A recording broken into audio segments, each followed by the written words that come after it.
Welcome. My name is Darius, and I want to share a true life story with you. When Dr. Marcus Oakley frowned during the exam and carefully asked who had treated her before him, Elaine simply replied that it was her husband. He was a gynecologist too, but the doctor went silent.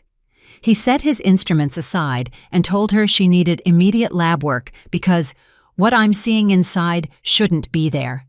His tone made her heart sink with dread. She didn't yet understand exactly what had so alarmed the experienced specialist. In that moment, her familiar world, where Sterling was not only a loving husband but a trustworthy doctor, cracked for the first time. Elena sat in the chair, trying not to think about how strange the doctor's question had sounded. Marcus Oakley seemed like a serious, thoughtful man, not someone who threw words around carelessly. His office was located in a new medical center on the outskirts of the city, and she had only decided to come because the pain had become unbearable. For the past 6 months, she had been suffering from sharp spasms in her lower abdomen that came in waves, forcing her to double over. Her cycle had completely broken down. The bleeding was painful and unpredictable. Every time, Sterling would reassure her, explaining that changes like this were natural at 42 years old, and that her body was just adjusting. But something inside her resisted his explanations. Her intuition told her that what was happening to her body was far from normal. When Sterling left to visit his ailing mother in Atlanta, she decided to make the secret visit to an outside physician. Dr. Oakley carefully studied her ultrasound results, shaking his head from time to time. His face remained professionally neutral, but Elaine noticed the muscles in his jaw tighten. The doctor changed the sensor angle several times, trying to get a clearer image. Finally, he put the device down and turned to her. There was something in his eyes that made her instinctively clench her fists. It wasn't just professional interest, it was closer to shock at what he'd seen. "You said your husband has been treating you for 5 years?" he asked, wiping his hands with antiseptic. "And what exactly has he been prescribing you this whole time?" Elena tried to remember. It was usually hormonal pain medication and occasionally anti-inflammatory suppositories. Sterling always insisted that he knew her body better than any outside doctor. Dr. Oakley walked over to the ultrasound monitor and pointed to an irregularly shaped dark spot in the uterine area. "See this growth?" he said, his voice strained. "It's a foreign body, and by all indications, it's been there for a very long time. It looks like an old-style intrauterine device, or IUD, that has become embedded in the tissue." Elaine felt the blood drain from her face. "An IUD?" she repeated, not believing her own ears. "I've never had an IUD. I would know if someone had placed something in me." The doctor took out the medical chart she'd brought with her and flipped through the pages. "There are no records here of an intrauterine contraceptive being inserted," he confirmed. "But things like this don't appear on their own. Someone must have put it in, and it didn't happen yesterday." Elaine tried to focus, to recall anything that could explain what was happening, but her memory offered nothing. She had always been afraid of IUDs, considering them invasive and dangerous. Sterling knew about her fears and had never suggested that method of contraception. "I need to run additional tests," Dr. Oakley said, standing up from his desk. "Inflammatory markers, tumor markers, the full spectrum. What I'm seeing on the ultrasound raises serious concerns. The tissues around the foreign body are altered. There are signs of chronic inflammation." He left the office, leaving her alone with terrifying thoughts. Elena tried to calm herself, searching for a rational explanation. Maybe the doctor was wrong. Maybe it was something else, not an IUD. A few minutes later, a nurse came into the room with a tray for drawing blood. The young woman worked silently, but Elaine noticed her exchange a look with the doctor when he returned. There was a silent dialogue between them, full of professional anxiety. "Doctor, the inflammatory markers are really through the roof," the nurse quietly said, showing him the results of a rapid test. Elaine heard those words and felt everything inside her clench with fear. Something was seriously wrong with her body, something she never suspected. Dr. Oakley sat across from her and folded his hands on the desk. "Elaine Thames," he said seriously, "I need to be absolutely honest with you. What is in your uterus poses a real threat to your health. It is not just a foreign body. It is a source of chronic inflammation that could have provoked severe tissue changes. He pulled out a referral form and began filling it out. You need immediate hospitalization at the County General Medical Center for the surgical removal of this object. The operation cannot be delayed. Every day you wait increases the risks. Elaine stared at him, unable to believe what was happening. Just this morning, she was a regular woman with chronic pain, and now she was being told about urgent surgery and serious risks. How could this happen? How could she not know what was going on inside her own body? And one more thing, the doctor added, handing her the referral. Given the circumstances under which this foreign body may have ended up in your system without your knowledge, I strongly recommend you contact law enforcement. What happened to you may qualify as a felony. Those words sounded like a death sentence. Elaine took the referral with trembling hands, still not fully grasping the magnitude of what she was facing. A crime. Who could have committed a crime against her? Who had access to her body when she was vulnerable? A single thought, terrifying and impossible, was already beginning to form in the depths of her mind. A thought she was reluctant to entertain, but which explained everything. The thought that the person she trusted most in the world might have betrayed that trust in the most monstrous way. Leaving the medical center, Elena felt the world she had lived in for the past 15 years collapsing. A world where Sterling was a loving husband and a caring doctor, where their marriage seemed solid and dependable. Now, that world was cracking, and she dreaded imagining what would be revealed when it finally crumbled. The operating room at the County General Medical Center was flooded with bright light. When the surgeon, Dr. Vernon Harmon, began to extract the foreign body from Elena's uterus, what he saw made him freeze for a moment with his instruments in hand. The IUD, blackened with time, was so tightly embedded in the tissue that its removal required extreme caution. The device's metallic arms were literally cutting into the uterine walls, leaving traces of necrosis and inflammation. "Good grief," he muttered, carefully examining the extracted object. "This is a Seraph IUD. They were banned for use over 10 years ago because of their high cancer risk." The assisting nurse handed him a sterile container, and the surgeon placed the IUD inside. Even beneath the layer of biological buildup, the distinctive shape of the device was visible, a device once hailed as a revolutionary contraceptive method. Dr. Harmon continued the operation, thoroughly cleaning the damaged tissues and stopping the bleeding. The inflammatory process had affected a significant area, and in some places the tissues looked suspicious. He took several samples for a pathology report, understanding that the results might be extremely unfavorable.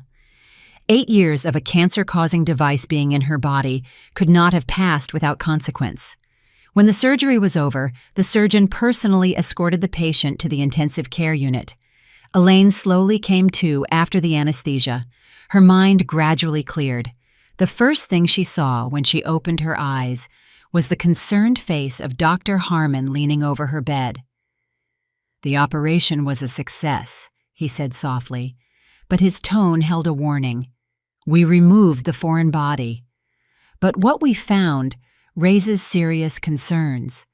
He showed her a clear container with the blackened IUD inside. "The device has a serial number, N3847. We'll definitely run it through the database to find out where it came from." Elena looked at the piece of metal that had been poisoning her body for 8 years and couldn't believe the reality of what was happening. The IUD looked sinister. Its surface was covered in a dark film, and the sharp edges had clearly traumatized the surrounding tissues. How could something like this have ended up inside her without her knowledge? How could she not have felt this foreign body? Dr. Harmon explained that old-style devices were often inserted without adequate pain relief, and patients might not remember the procedure, especially if it was performed under general anesthesia during another surgery. But the main concern was not the IUD's presence itself, but the consequences of its prolonged existence in her body. The Seraph IUD was taken off the market precisely because of its ability to cause malignant tumors. A few hours later, a woman in a severe suit entered the room and introduced herself as Detective Nia Blount. She took out a recorder and a notebook, settling into a chair beside the bed. Her appearance meant the case had gained official status, that what happened was being treated as a possible crime. "Aline Thames," the detective began, "I need to ask you a few questions about how this device might have ended up in your body. Did your husband have access to your medical chart? When was the last time you were under general anesthesia?" These questions struck her like hammer blows, each one bringing her closer to the terrible truth. Elaine tried to concentrate, recalling all the medical procedures of recent years. She had only been under general anesthesia once, 8 years ago, when she had her appendix removed. At the time, Sterling insisted that the surgery take place at his private practice, not the city hospital. "Why would you need outside doctors?" he'd asked. "I'll supervise everything myself. I'll be there every step of the way." The detective carefully recorded every word, clarifying details from time to time. Who else was in the operating room? How long did the surgery last? What was the post-operative period like? Elaine answered mechanically, but with every question a terrible suspicion grew in her soul. Sterling had indeed controlled everything. He had been there from start to finish. Detective Blount explained that inserting an IUD without a patient's consent qualifies as a serious crime against the person, especially considering the device used was known to be hazardous to health. The maximum penalty for such actions could be up to 10 years in federal prison. The next day, the hospital room phone rang. It was the medical records laboratory. The voice on the line sounded official and dry, but the information was like an electric shock. The IUD with serial number N3847 was registered as having been disposed of on March 15th, 8 years ago, at the very women's health practice managed by Sterling Thames. Detective Blount, who was present during the conversation, immediately contacted her colleagues to obtain the disposal records. Elaine lay in bed, feeling the last hope that this was all a terrible misunderstanding crumble. The facts stacked up into a horrifying portrait of betrayal by the man she had entrusted with her life. Dr. Harmon returned with the results of the urgent pathology report, and his face was grim. Tissue samples taken during the operation showed the presence of atypical cells, characteristic of a pre-cancerous condition. Stage 3 dysplasia required immediate additional treatment and permanent oncological monitoring. "This is a direct consequence of the long-term exposure to the carcinogenic device," the surgeon explained. "If the IUD had remained in your body for another year or two, we would be dealing with advanced cancer. You were incredibly lucky that you went to Dr. Oakley when you did." His words sounded like a death sentence, not only for her health, but for her marriage. Elaine asked for her phone to call Sterling and tell him what had happened, but when she dialed his number, an unfamiliar woman answered. "Hello, who is this?" a woman's voice asked with a slight irritation. "Sterling is busy right now. He's taking care of a sick patient." Elena silently hung up, realizing her husband's deceit stretched far wider than she could have imagined. Detective Blount received copies of the documents from Sterling's practice via fax. According to the medical device disposal log, IUD N3847 had been written off as defective and subject to destruction. The signature next to the entry belonged personally to the practice manager, but instead of being destroyed, the device had been used for the secret sterilization of his own wife. Detective Blount explained to Elena that they now had enough evidence to open a criminal case. Witness testimonies, medical records, expert analysis results, everything pointed to the deliberate actions of Sterling Thames. All that remained was to obtain his confession or find additional clues confirming the motive for the crime. Elena lay in the hospital room, staring at the ceiling and trying to grasp the scale of the betrayal. The man she had lived with for 15 years, whom she had entrusted with her body and soul, was capable of monstrous cruelty. He wasn't just lying to her. He was methodically destroying her health, depriving her of the ability to have children, and exposing her to the risk of cancer. But the most horrifying realization was that all this time, Sterling had been playing the role of a loving husband and doctor. He comforted her when she complained of pain, prescribed treatment that couldn't possibly help, knowing perfectly well the true cause of her suffering. Every consolation, every explanation about age-related changes, was a cynical lie. Now she had to fight not only for her health, but also find the strength to confront the man who had been the center of her world for so long. Ahead lay the court, the investigation, the need to prove what seemed incredible, even to herself. But most importantly, she had to find the answer to the question that tormented her the most. Why did Sterling do this? What compelled him to commit such a crime against his loving wife? If you like this video, please give it a thumbs up so YouTube knows you're interested in stories like this and recommends more quality narratives. Discharged from the hospital on the third day after surgery, Eileen headed straight to the women's health practice where Sterling worked. Detective Blount had given her special permission to examine her husband's office as part of the investigation. The security guard reluctantly let her in, constantly glancing at his phone as if debating whether to warn the manager about his wife's visit. Everything in Sterling's office was familiar down to the smallest detail. The massive oak desk, the leather chair, the framed diplomas on the walls, the photograph of their trip to Hawaii. But now, this familiar setting seemed like a backdrop concealing a monstrous secret. Elaine walked over to the safe, whose code she knew by heart. It was their wedding date. Inside the safe were documents Sterling considered especially important. Among them, she found a thick folder containing medical device logs from the past 10 years. Her hands trembled as she flipped through the pages, looking for the entry from March 15th, 8 years ago. And there it was, the entry about the disposal of IUD N3847, next to which was Sterling's sprawling signature. The office door quietly opened, and a young woman in a white coat appeared in the doorway. Elaine recognized her. It was Oliva Reese, one of the clinic's nurses, always cheerful and efficient. But now, Oliva's face showed confusion and fear at the sight of the manager's wife holding the documents. "Elaine Thames," Oliva said uncertainly. "What are you doing here? Dr. Thames said you were in the hospital after surgery." The nurse was holding something that she tried to hide behind her back, but Elena managed to catch a glimpse of the distinctive packaging of a pregnancy test. "I've already been discharged," Elena replied, carefully studying the young woman's face. Oliva looked distressed.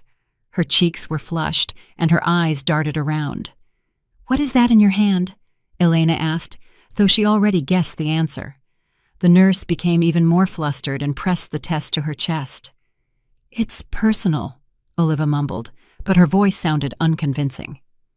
Elena noticed a gold ring with a small diamond sparkling on the ring finger of her right hand. The ring was strikingly similar to her own wedding ring, which Sterling had given her 15 years ago. "That's a beautiful ring," Elena commented, pointing to the nurse's hand. "Where did you buy something like that?" Oliva instinctively hid her hand behind her back, but it was too late. "It was a gift from my sweetheart," she replied quietly, and a note of defiance entered her voice, as if she were protecting something very dear. Elaine felt everything inside her tighten with the premonition of new revelations. Did Sterling's betrayal stretch even further than she could have imagined? Did he have a mistress besides the secret sterilization, to whom he gave the exact same rings he gave his wife? Oliva tried to leave the office, but in the hallway, an older woman with a noticeably rounded belly called out to her. Elaine recognized her as Marina Vance, a longtime patient of the clinic who had been monitored there for years. The woman looked tired but happy, clearly expecting a child at a mature age. "Oliva, thank you so much," the pregnant woman said, hugging the nurse. "If it weren't for you, I don't know how we would have managed the housing for me and my kids. Dr. Thames is such a kind man. He helped with the apartment paperwork. My older ones are so happy they're going to have another little brother or sister." Elaine froze when she heard those words. It meant Sterling had children with other women, and he was helping them with housing. How many secrets was the man she considered her husband concealing? Oliva noticed Elena had overheard the conversation, and her face went white with fear. "Marina Vance, not here." the nurse whispered, trying to move the pregnant woman away from the manager's office. But it was too late. Elena had heard enough to understand the scale of the deception. Sterling had not only deprived her of the ability to have children, but he was also fathering them with other women. The patient left. Oliva remained standing in the hallway, unsure what to do. Elena walked out of the office with the logbook in her hands and approached the nurse. "How many children does he have?" she asked, looking directly into the young woman's eyes. Oliva tried to deny it, but her gaze gave everything away. "I don't know what you're talking about," she mumbled, but her voice trembled with distress. "Dr. Thames just helps patients. He's a good doctor." Elaine shook her head, realizing that the nurse was either deceived herself or was an accomplice in this complex game.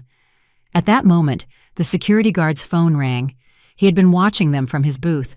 Elaine heard snippets of the conversation, from which she understood someone was asking the man about what was happening at the practice.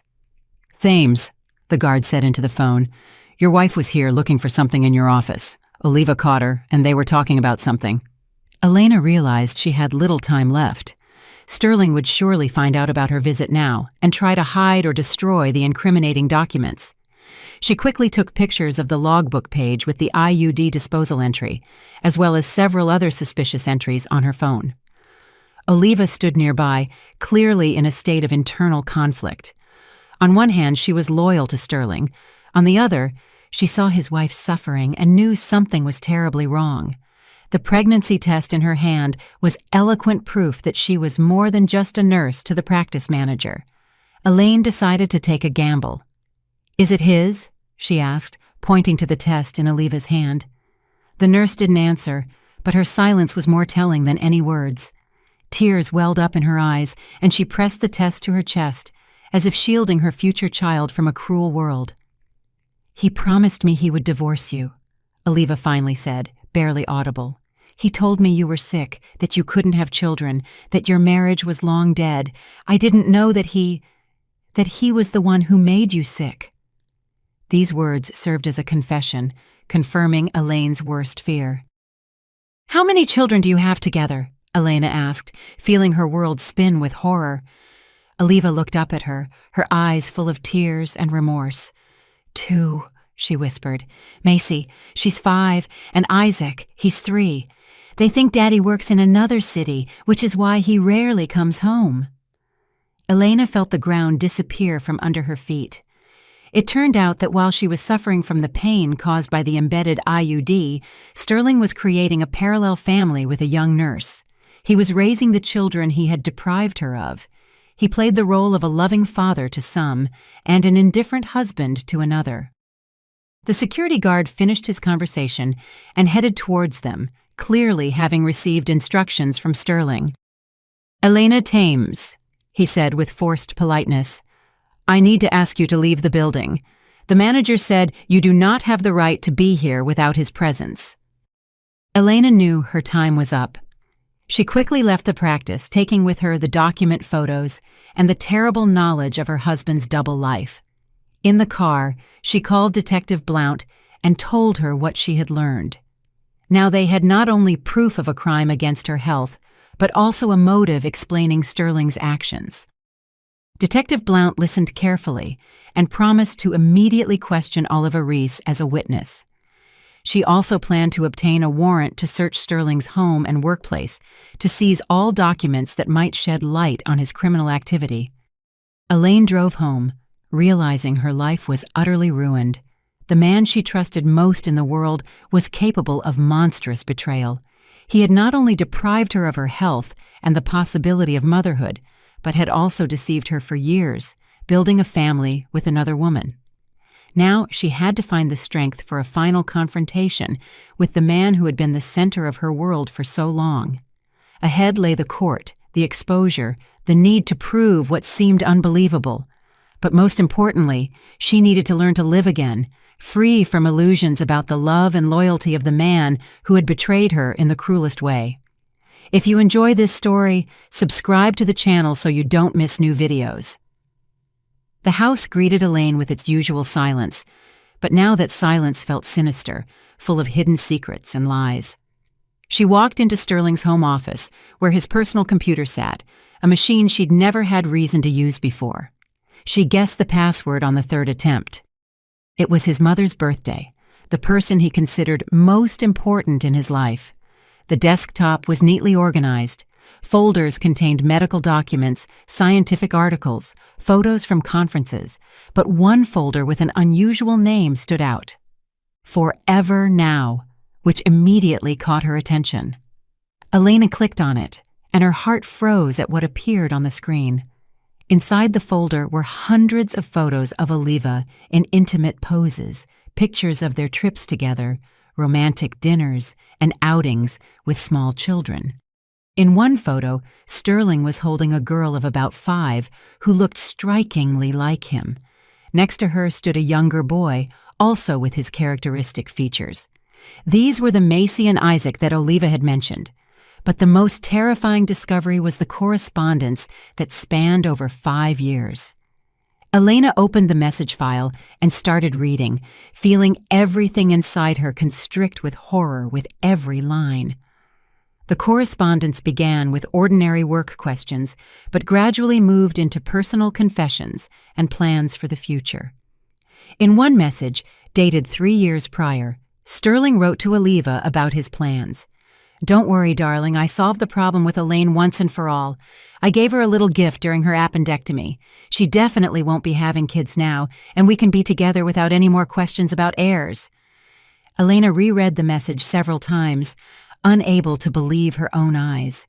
It meant Sterling had coldly planned her sterilization, discussing it with his mistress as if it were a routine work task. He hadn't just yielded to a momentary impulse during surgery. He had prepared for this crime in advance. The correspondence became even more cynical. Sterling told Oliva how he comforted his wife when she complained of pain, how he prescribed useless treatment, knowing the true cause of her suffering. He even joked about it, calling himself a brilliant doctor who had solved 2 problems at once, getting rid of the need to have children with his wife and gaining the opportunity to start a new family. In another folder, Elaine found scanned copies of bank documents that completely shattered her image of her husband. Monthly transfers to Oliva Reese for $5,000, labeled alimony for Macy and Isaac. It turned out Sterling was officially supporting 2 children by his mistress while convincing his wife that their family budget wouldn't allow them to have children of their own. There were also documents for the purchase of an apartment in Oliva's name, insurance policies for the children, and plans for their education. Sterling had created a full-fledged parallel family into which he poured not only money, but also emotion. In the correspondence, he called Macy his princess and Isaac his heir. Meanwhile, he viewed his wife as a burden to be discarded in the least painful way possible. It was especially painful to read the messages from the past few months, where Sterling discussed divorce plans with Oliva. He wrote that he would wait until Elaine developed cancer from the embedded IUD. Then he could divorce her under the pretense of not being able to handle the psychological stress of his wife's illness. Public opinion would be on his side, and the assets would remain his. Elaine saved all the discovered files onto a flash drive, understanding that these were the key pieces of evidence of her husband's crime. But emotionally, she was completely shattered, realizing the extent of the betrayal. The man she had lived with for 15 years had not just deceived her, he had methodically destroyed her life, planning every step of that destruction. The phone rang. Detective Blount's name lit up the screen. "Aline Thames," the familiar voice said. "I have news for you, and it's not great. We received the results of the additional tissue analysis taken during the surgery. You have precancerous changes of the 3rd degree. This is a direct consequence of the long-term presence of the carcinogenic IUD in your system." Elaine listened to the detective's explanation, feeling numb with horror. It meant Sterling hadn't just deprived her of the ability to have children, he had effectively sentenced her to a painful death from cancer. If she hadn't gone to Dr. Oakley, she would have had advanced cancer in a year or 2, with minimal chances of recovery. Detective Blount continued to explain the legal aspects of the case. Sterling now faced charges not only of causing grievous bodily harm, but also attempted murder. The maximum sentence for the combined charges could be up to 15 years in prison. The detective also informed her that she had obtained a warrant to search the house and seize all documents related to the case. Elena told her about the discovered correspondence and bank documents that confirmed the motive for the crime. Detective Blount listened carefully and asked her not to touch the computer until the experts arrived, so as not to compromise the integrity of the digital evidence. The search was scheduled for the next morning, but the detective warned that Sterling might try to return home and destroy the evidence. Just as Elaine finished her conversation with Detective Blount, she heard the front door open in the hallway. Her heart stopped with fear. She hadn't expected Sterling to return so early. "Honey," his voice called out from the hallway, "I'm back early. I have a surprise for you." His tone sounded as usual, affectionate and caring, but now that affection felt like a repulsive mask. Elena quickly closed all the files on the computer, but left the screen with the correspondence open. Let him see that his secret was exposed. Let him understand that the game was over. She took the container with the extracted IUD from her purse, which Dr. Harmon had given her as physical evidence. Sterling's steps approached the office, and Elaine braced herself for the hardest conversation of her life. She was about to look into the eyes of the man who had methodically been killing her for 8 years while playing the role of a loving husband and a caring doctor. She had to find the strength to stand against his lies and manipulations. The office door opened, and Sterling appeared in the doorway with a bouquet of red roses in his hands. He looked rested and happy, clearly anticipating a reunion with his wife after a week apart. But his expression instantly changed when he saw Elaine at his computer with the correspondence open on the screen. "Elaine," he said uncertainly, "what are you doing here? Why are you going through my computer?" His voice trembled, and his eyes darted between the screen and his wife's face, trying to assess the scale of the disaster. The roses dropped from his hands and scattered across the floor, symbolically ending their family idyll. Elaine silently turned the monitor toward him so he could read his own words about giving her a little gift during the surgery. Sterling went pale, realizing his most terrible secrets were exposed. Fear flashed in his eyes, then anger, then fear again. He knew his career, reputation, and freedom were hanging by a thread. "It's not what you think," he began, trying to find an explanation for the inexplicable. "I can explain everything. It was a medical necessity. You don't understand all the circumstances." But his voice sounded unconvincing even to himself. His words were confused, and his hands trembled with nervous strain. Elaine stood up from the desk and walked toward him, holding the container with the blackened IUD. "Here's your little gift," she said quietly, but her voice was steel. "For 8 years, you poisoned me from the inside with this garbage, deprived me of the ability to have children, drove me to a precancerous condition. And all this time, you played the role of a loving husband." Sterling tried to snatch the container from her hands, but Elena backed away. His mask finally slipped, and she saw the true face of the man she had lived with for half her life. It was the face of a predator cornered, ready to do anything to save his own skin, a man for whom she had never been anything more than an obstacle to happiness with another woman. Sterling stood in the office doorway.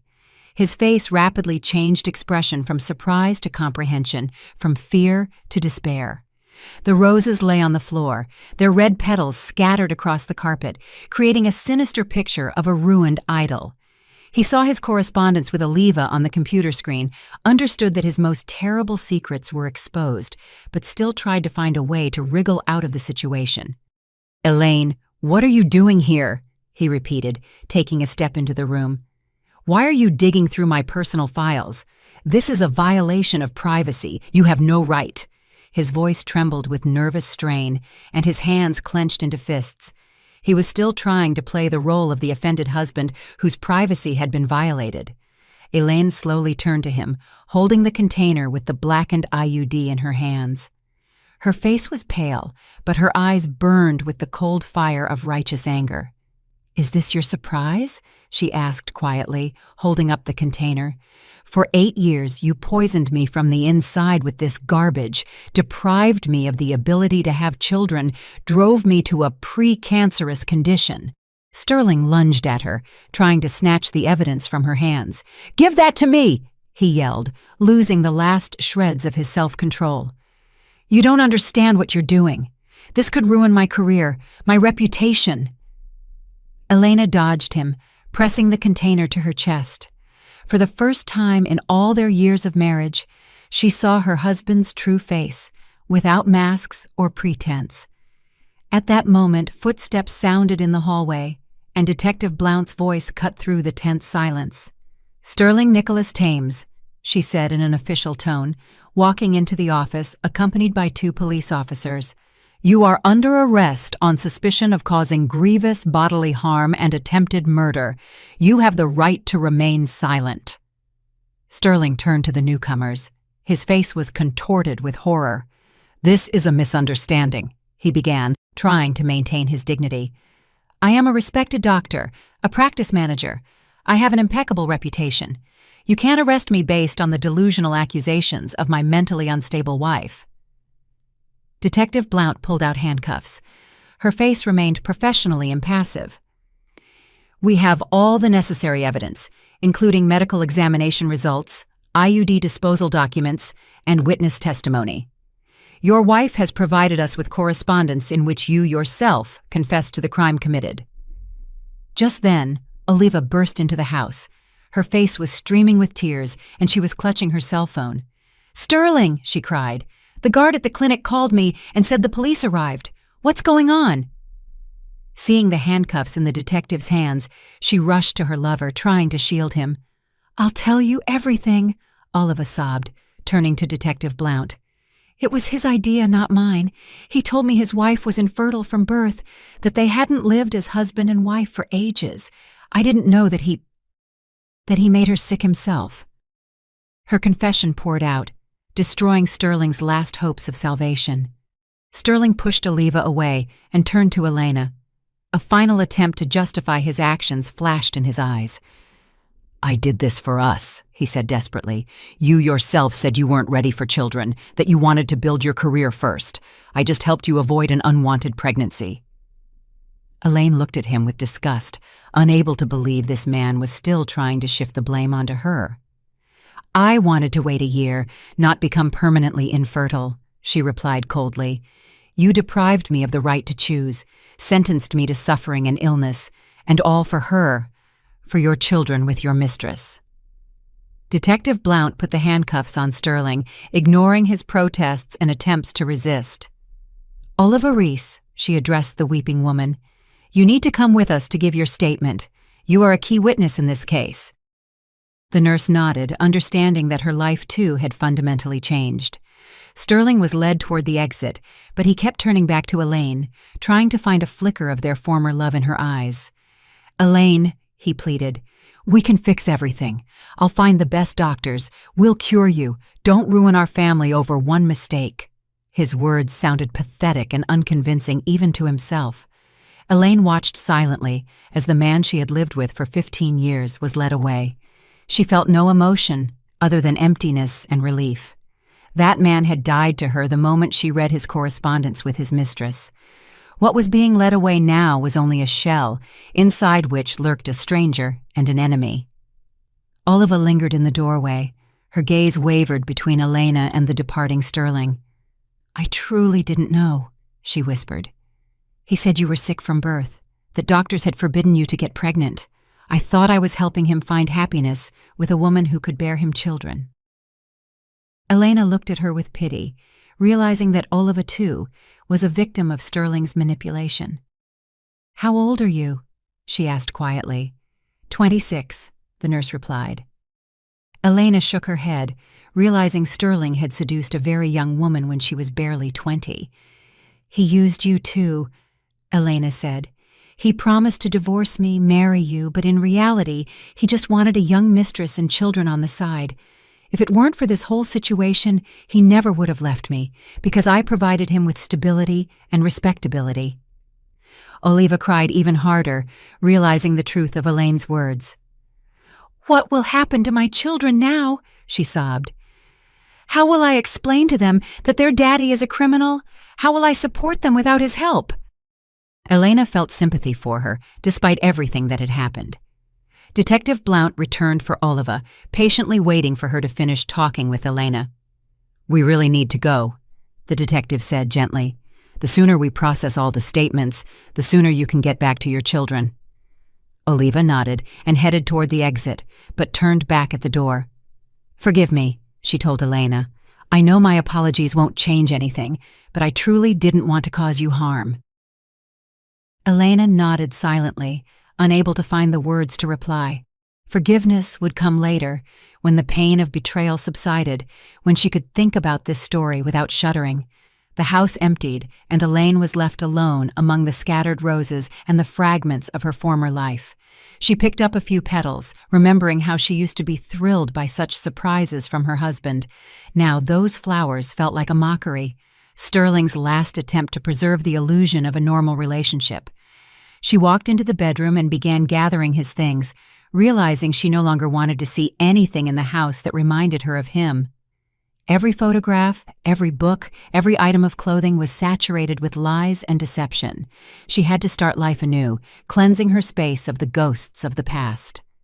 The phone rang. Dr. Oakley's name appeared on the screen. "Elaine Thames," he said warmly. "I heard what happened. How are you feeling? Do you need any medical assistance?" His concern was genuine, with no hidden motives. "Thank you," she replied, feeling a warmth spread inside her in response to the human compassion. "Physically, I'm okay. Emotionally, I suppose that will come with time." Dr.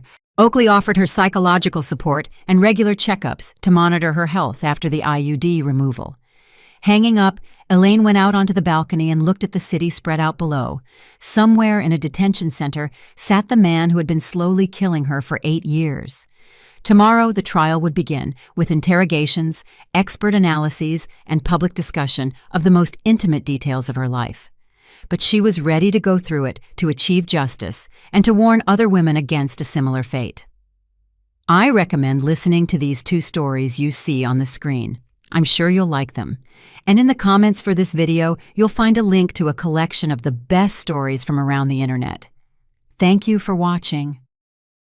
The county courthouse was filled with reporters, Sterling's colleagues from the medical community, and merely curious people drawn by the high-profile case of a doctor who had mutilated his own wife.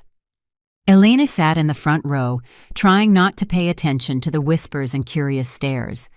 In the months since the investigation, she had learned to tune out public attention, focusing on the main goal, achieving justice. Sterling, in the defendant's dock, looked drawn and aged. His once polished appearance had been replaced by a sickly pallor and nervous tics. His lawyer whispered something in his ear, but Sterling stared into the void, as if he still couldn't believe what was happening.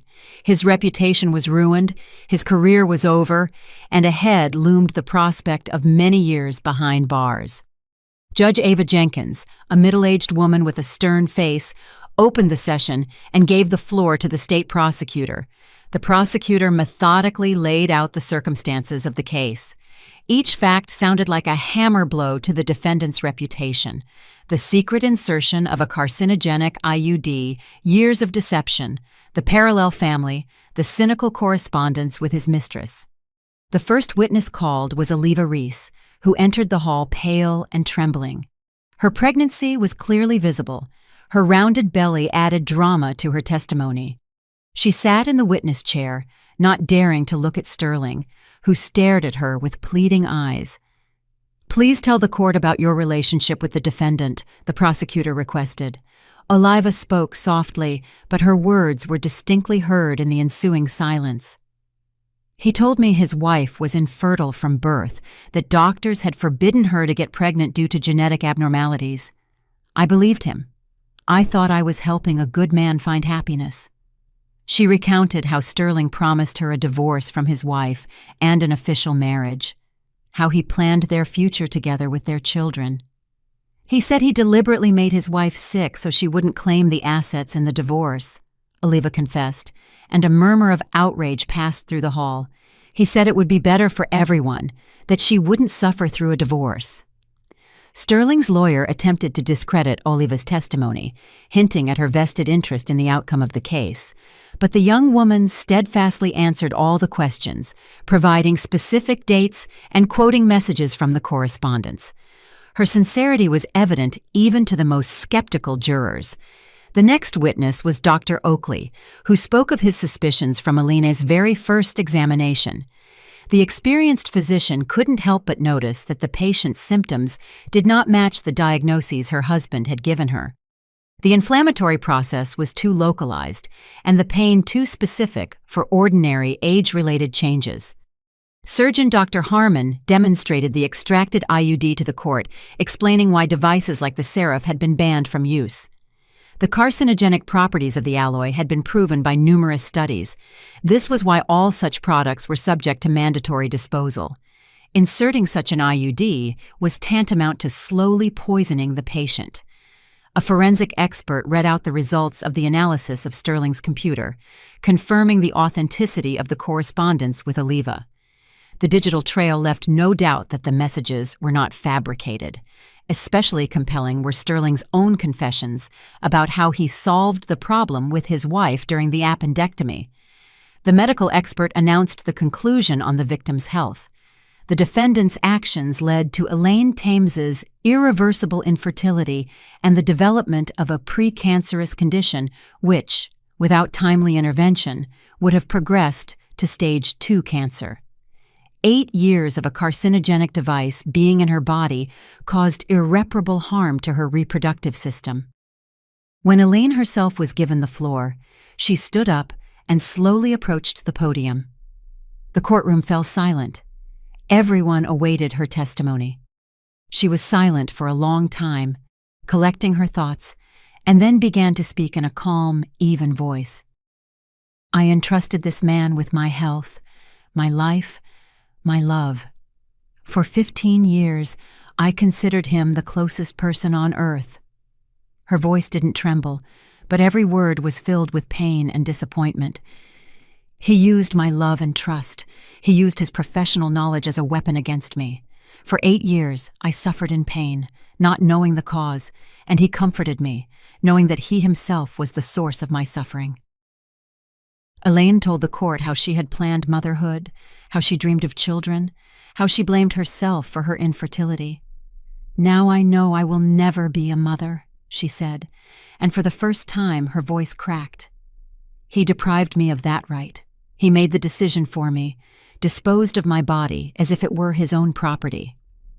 She spoke about the years of deception, her husband's double life, and the children he was raising with another woman while his wife suffered the consequences of his crime. "The most terrible thing is not the physical pain, but the realization that the person you trust the most is capable of such cruelty." When Elaine finished her speech, there was absolute silence in the courtroom. Many women in the audience were crying, imagining themselves in her place. Even some of the jurors couldn't hold back their emotions, listening to the story of years of suffering and betrayal. Sterling's lawyer tried to present his client's actions as a medical mistake, the result of stress and professional burnout. But his arguments sounded unconvincing against the backdrop of clear evidence of deliberate intent. The correspondence with his mistress left no doubt that his wife's sterilization had been meticulously planned. Sterling himself refused to testify, limiting himself to a formal acknowledgement of the factual circumstances of the case. He sat with his head down, not daring to look his former wife in the eye. His silence was more telling than any excuse. The judge retired for deliberation, which lasted several hours. When the session resumed, Judge Jenkins read the verdict in a strict, official tone. "Sterling Nicholas Thames is found guilty of causing grievous bodily harm, committed with particular cruelty, and is sentenced to 7 years of incarceration in a maximum security prison. Additionally, the court permanently revoked Mr. Thames's medical license and ordered him to pay Elaine Thames a $500,000 compensation for moral damages. He must also reimburse all costs for the victim's treatment and rehabilitation." Sterling was led away in handcuffs. He never looked up at Elaine.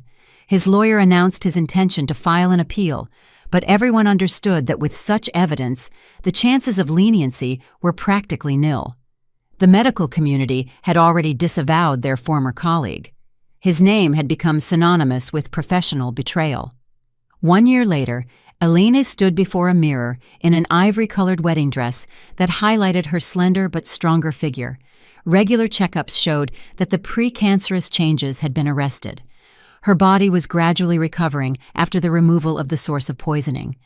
Next to her stood Dr. Marcus Oakley, who over the past year had become not just a doctor, but a close friend. "Your lab work is completely normal," he said, adjusting her veil. "The risk of cancer has retreated, and the inflammatory processes have ceased. Your body shows an amazing capacity for recovery." Elena smiled, feeling the warmth of hope and new love spread inside her. A small girl of about 5 appeared in the doorway, in a white dress, holding a basket of rose petals. "Mommy, you look so pretty," said Aaliyah, whom Elena had adopted 6 months earlier. The girl had lost her parents in a car crash and had lived in a children's home for a long time until fate brought her to a woman who also knew loss and pain. Elena crouched down and hugged her daughter, feeling her heart fill with love for this little person. Motherhood had come to her not as she had dreamed, but it was no less real and profound. Aaliyah had called her mommy from day one, as if they had always been a family. Marcus, as she now called her future husband, offered her his arm. "It's time," he said softly. "The guests are waiting, and the minister doesn't like tardiness." Elena took his arm, feeling confidence and peace. Ahead lay a new life, built on honesty, trust, and real love. Leaving the house, she turned and looked at the windows of the apartment where years of deception and suffering had passed. Now, it was just a building, stripped of its power over her emotions. The past was behind her, and the future promised to be bright and full of meaning. And that, friends, is my story. A journey that started in the deepest, darkest shock and ended right here, in this beautiful new beginning. When I look back at those years, at the pain, the gaslighting, and the monstrous deception, it's hard not to feel that deep ache. But you know what?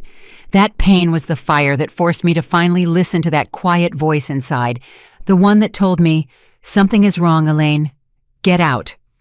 If there's one thing I want you to take away from my journey, it's this. The greatest act of love is the fierce protection of your own truth. Never silence that gut feeling, that little flicker of doubt. That intuition? It's your internal compass, more reliable than any oath or wedding ring. Sterling tried to extinguish my light, my ability to choose, my health, and my chance at motherhood. But what he didn't realize is that ruin can be the soil where something real, something truly good, finally gets to grow. I lost a husband, a home, and the life I thought I had, but I found myself, I found justice, I found Marcus, and I found Aaliyah. My family wasn't destroyed. It was simply waiting to be built correctly, on a foundation of honesty and genuine care. And for that, I am eternally grateful for the second chance I fought for. Life can be brutal, but it is also brilliantly, gloriously kind when you stand up for yourself. Hold on to hope, because even after the deepest betrayal, the sun absolutely rises again. If you feel the same way I do, and you enjoyed my story, show it by giving this video a like. Let's see our numbers. I'm curious, what city are you listening to me from, and at what time? Write it down in the comments. If you'd like to support me on my journey, you can send me a small donation. Thank you for listening and for sharing your precious time with me. For more life stories like this, check out the other videos on my channel and subscribe. There are 2 new life stories on the screen that I'm sure will interest you. Click one to start listening right away. With love.